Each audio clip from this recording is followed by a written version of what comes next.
Hey, what's up, everyone? Hope you're doing good. First off, this update really feels like a foundation setting patch. It's not just a couple number tweaks and a new coat of paint.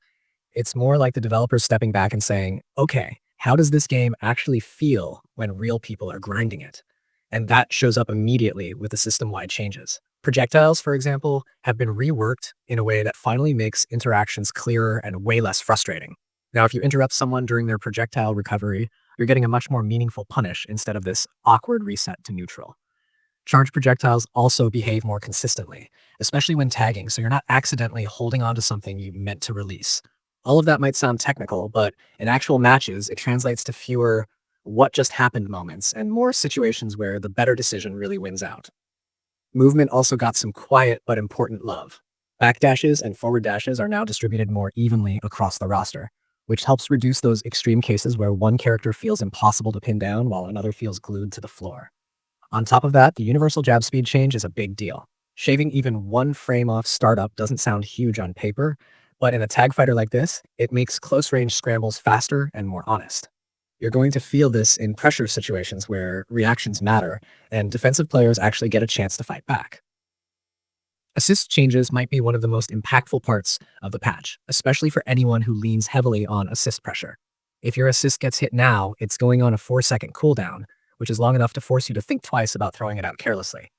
Parried assists, losing collision is another smart move, sis, because it rewards good defense instead of letting momentum stay completely lopsided. Even break interacting with assists by forcing a short cooldown adds another layer of decision making. It's no longer just about saving yourself in the moment, but also about what you're giving up afterward. Then there's the Juggernaut fuse, which honestly came out of this patch looking really strong. Extra health, better healing when your partner gets ejected, more break meter gain, and even additional meter rewards all push this fuse into a much more competitive spot. It feels like Riot wants this to be a real choice instead of a niche option, especially for players who like slower, more deliberate team compositions that can still explode with damage when the moment's right. Of course, a big update wouldn't be complete without a new champion, and Caitlyn stepping into the roster adds a totally different rhythm to the game. Her traps, long-range control, and precision-focused playstyle make her feel very distinct from the rest of the cast. She's clearly designed to reward planning and spacing, and she's going to test how well players understand movement, assists, and tag mechanics. Whether you love zoning or hate dealing with it, she's going to change how matches play out, especially once people really learn how to optimize her setups. Balance-wise, this patch swings the hammer in a few different directions.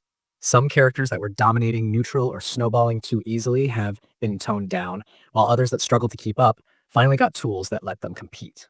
The overall impression here isn't about gutting anyone, but about tightening gaps. Matches should feel less like you lost at character select, and more like you lost because of decisions made in the moment.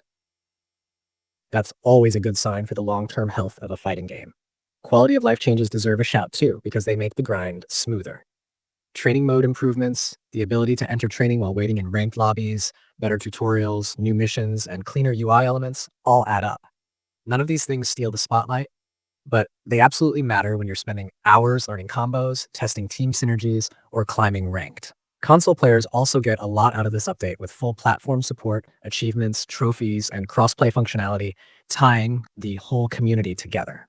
What really stands out to me about this patch is how intentional it feels. It's not flashy for the sake of being flashy. It's about clarity, consistency, and making sure that when something happens on screen, you understand why it happened. That's huge for both new players trying to learn the game and experienced players pushing the system to its limits.